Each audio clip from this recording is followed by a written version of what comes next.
नमस्कार प्यारे विद्यार्थियों, स्वागत है आपका एक बार पुनः हमारे ऑनलाइन यूट्यूब चैनल पे ऑनलाइन स्टडी में। शुरुआत करते हैं हम पार्ट 5 का, प्राथमिक क्रियाओं में पार्ट 3 आज।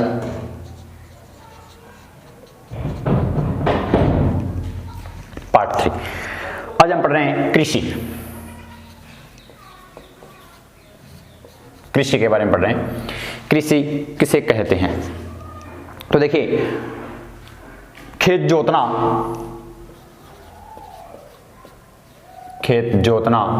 फसल उगाना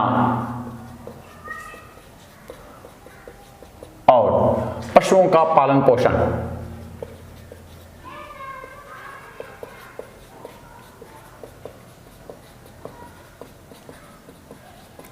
क्या कहलाता है? कृषि। कि खेत जोतना, फसल उगाना और पशुओं का पालन पोषण जो है वो कृषि कहलाता है। चलिए अब हम देखते हैं कृषि के प्रकार। एक तो होता है निर्वाह कृषि और दूसरा होता है वाणिज्यिक कृषि।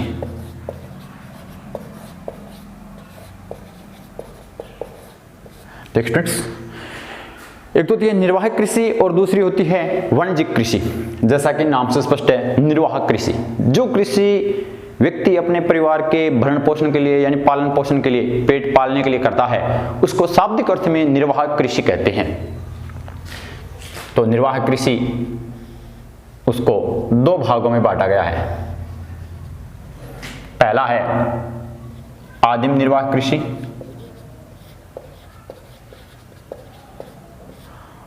और दूसरी है गहन निर्वाह। पहली है आदिम निर्वाह कृषि और दूसरी है गहन निर्वाह कृषि। चलिए अब हम शुरुआत करते हैं आदिम निर्वाह कृषि के बारे में।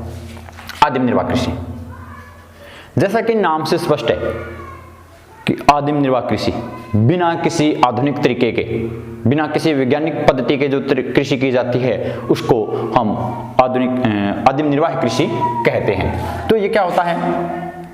इसमें खेत अस्थायी होते हैं। क्या होते हैं? खेत अस्थायी होते हैं, आकार छोटा होता है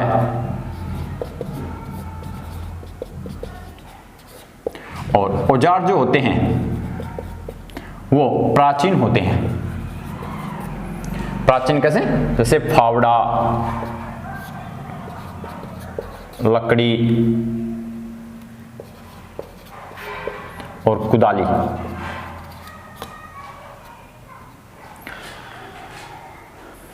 आदिम निर्वाह कृषि में क्या होता है? खेत अस्थायी होते हैं, आकार है वो छोटा होता है और औजार है वो प्राचीन होते हैं। जैसे लकड़ी है, फावड़ा है, कुदाली है, उनकी सहायता से खेती की जाती है। अब हम बात करते हैं क्षेत्र। तो इसमें है वो उष्णकटिबंधीय क्षेत्र आते हैं।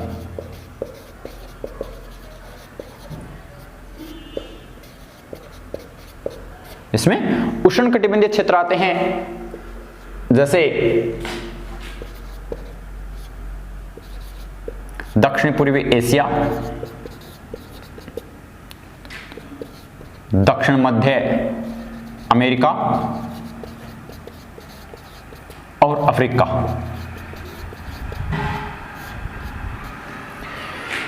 क्षेत्र की बात करें तो जो आदिम निर्वाह कृषि है वो उष्णकटिबंधीय क्षेत्र यानी दक्षिण पूर्वी एशिया, दक्षिण मध्य अमेरिका और अफ्रीका में की जाती है।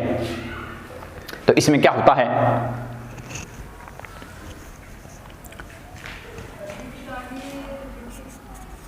स्थानांतरित कृषि होती है, जिसको हम कर्तन एवं दहन कहते हैं। कर्तन एवं दहन। देखिए स्टूडेंट्स, इसमें स्थानांतरित कृषि, जिसको क्या कहते हैं? कर्तन एवं दहन। काटना और जलाना। इसमें क्या किया जाता है? विस्तृत क्षेत्र के अंदर वनों को पहले काट कर साफ किया जाता है। जो बच जाती है वनस्पति, पत्तियां वगैरह, उसको क्या कर दिया जाता है, बाद में जला दिया जाता है, और उसकी जो राख बचती है उसके ऊपर बीजों को छिड़कर खेती की जाती है, जिसको कहते हैं कर्तन एवं दहन या स्थानांतरित कृषि। इस प्रकार की कृषि को झूमिंग भी कहते हैं। झूम चक्र क्या होता है, वनों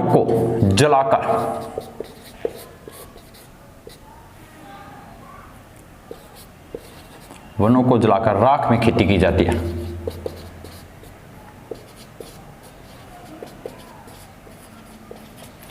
यानी वनों को काटकर साफ किया जाता है और बाद में जला दिया जाता है, तो उसकी जो राख बचती है उसको बिखेरकर उसके अंदर बीजों को छिड़क दिया जाता है। इस प्रकार परंपरागत तरीके से खेती की जाती है।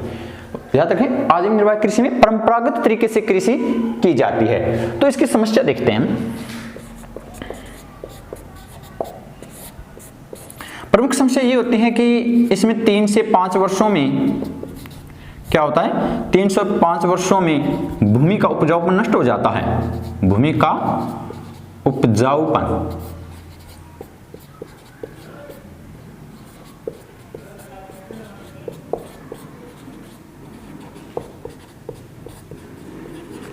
और पुनः यही प्रक्रिया अपनाई जाती है। जब 3 से 5 वर्षों तक खेती हो जाती है तो उसके बाद में क्या होता है कि भूमि का उपजाऊपन है वो नष्ट हो जाता है और पुनः अन्य क्षेत्र पर यही प्रक्रिया अपनाई जाती है। इसलिए इसको झूमिंग या स्थानांतरित कृषि भी कहते हैं। अब इसके नाम देखते हैं,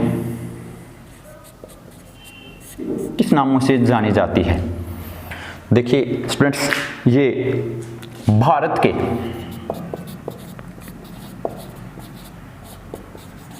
उत्तर पूर्वी राज्यों में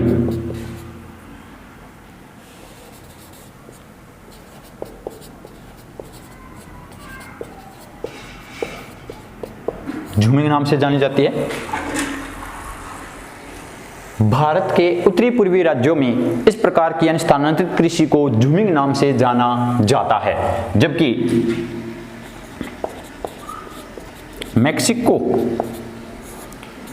मैक्सिको व मध्य अमेरिका में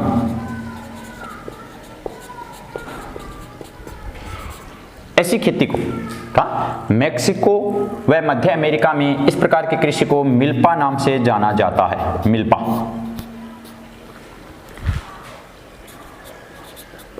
मलेशिया और इंडोनेशिया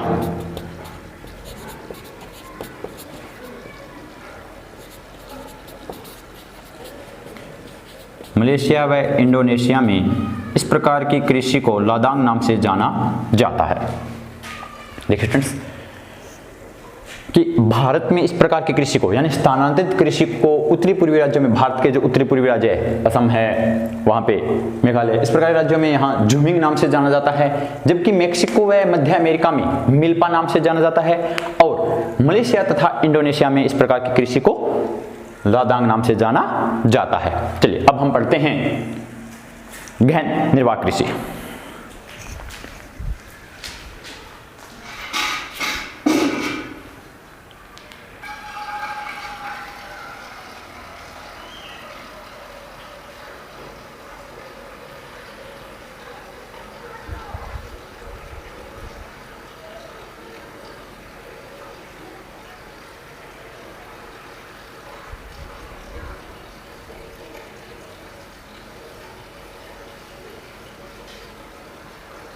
चलिए अब हम करते हैं गहन निर्वाह कृषि।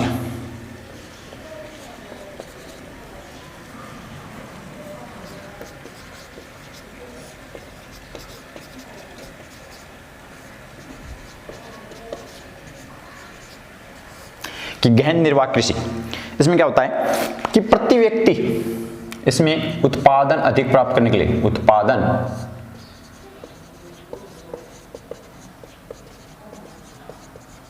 अधिक प्राप्त करने के लिए क्या होता है, प्रति इकाई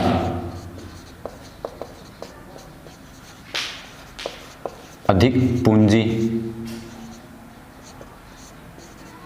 व श्रम का बड़ी मात्रा में उपयोग होता है।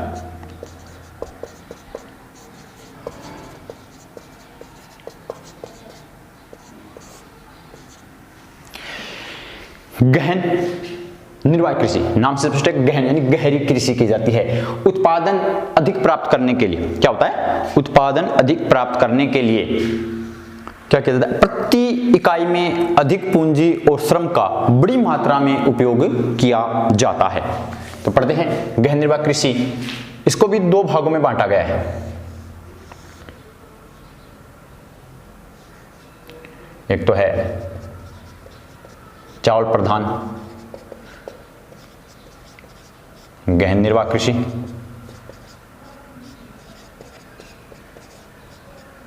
और दूसरा है चावल विहीन।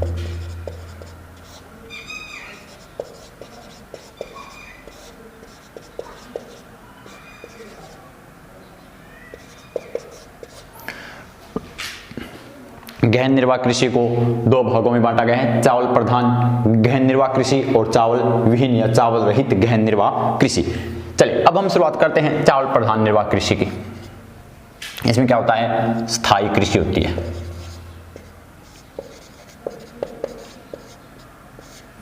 स्थायी कृषि होती है, भूखंड छोटे होते हैं, क्या होते हैं, भूखंड छोटे होते हैं और श्रम अधिक होता है, श्रम अधिक और पूंजी भी क्या होती है, अधिक होती है।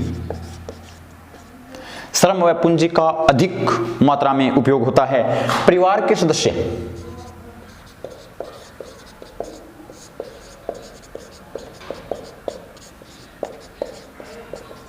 श्रमिक होते हैं। चावल प्रधान कृषि में क्या होता है कि परिवार के सारे सदस्य मिलकर काम करते हैं खेती में। हरी और गोबर खाद का प्रयोग होता है।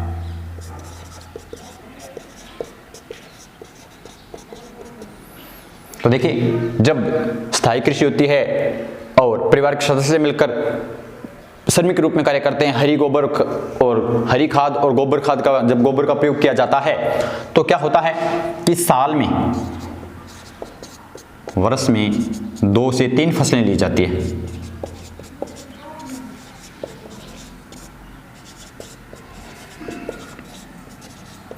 साल में कितनी, 2 से 3 फसलें पैदा की जाती है। प्रति हेक्टेयर उत्पादन अधिक होता है, प्रति हेक्टेयर अधिक उत्पादन। लेकिन ध्यान देने वाली बात यह है कि प्रति व्यक्ति उत्पादन कम होता है।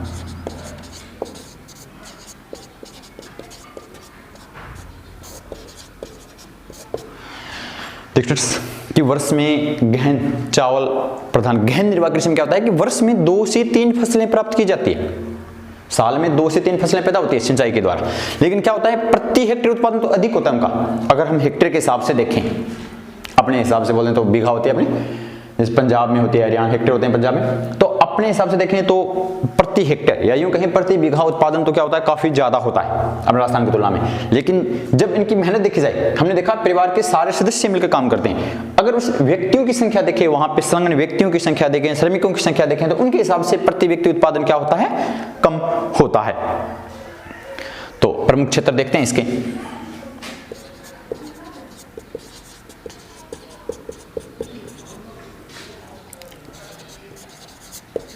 मंचूरिया, उत्तरी चीन, उत्तरी कोरिया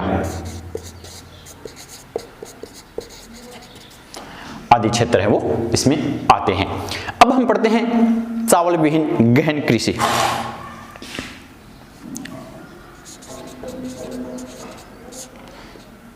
चावल विहीन कृषि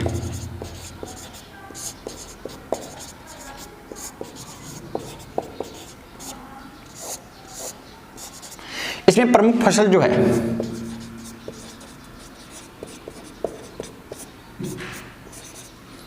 गेहूं, प्रमुख फसल है वो गेहूं,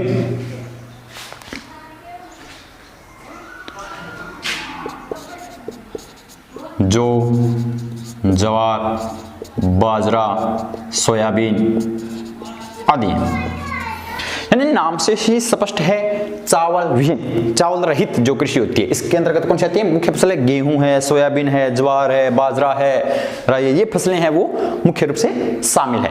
इसमें क्या होता है,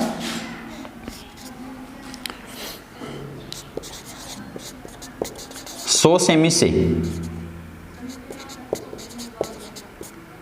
कम वर्षा वाले क्षेत्र जो होते हैं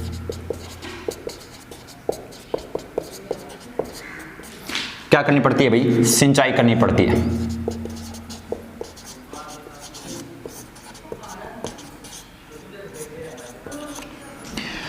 सौ सेंटीमीटर से कम वर्षा वाले क्षेत्रों में किसकी आवश्यकता पड़ती है? सिंचाई की आवश्यकता पड़ती है। अब इसको देखें तो जैसे बात करें हम भारत के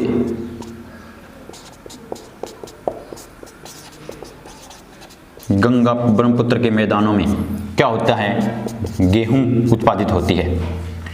जबकि हम बात करें भारत के दक्षिणी पश्चिमी शुष्क जो राज्य हैं जैसे कि राजस्थान है हमारा, वहां पे क्या होता है? बाजरा। जबकि अन्य क्षेत्रों में क्या होता है? ज्वार पैदा होती है। तो बाजरा और ज्वार, जहां पे 100 सेंटीमीटर से कम वर्षा होती है वहां पे किसकी आवश्यकता है भाई? सिंचाई करनी पड़ती है। वहां की प्रमुख फसल जो है खाद्यान्न फसल वो कौन सी रहेगी? गेहूं। ये मुख्य रूप से खाद्यान्न फसल आती है, इसमें खाद्यान्न खाने वाली, तो इसमें गेहूं मुख्य फसल है। और 100 सेंटीमीटर वर्षा से कम अगर होती है यानी वर्षा के अभाव में यहाँ पे क्या करनी पड़ती है स्टूडेंट्स? सिंचाई करनी पड़ती है। चलिए बहुत बहुत धन्यवाद, मिलते हैं हम नेक्स्ट टॉपिक में साथ नेक्स्ट वीडियो में। धन्यवाद।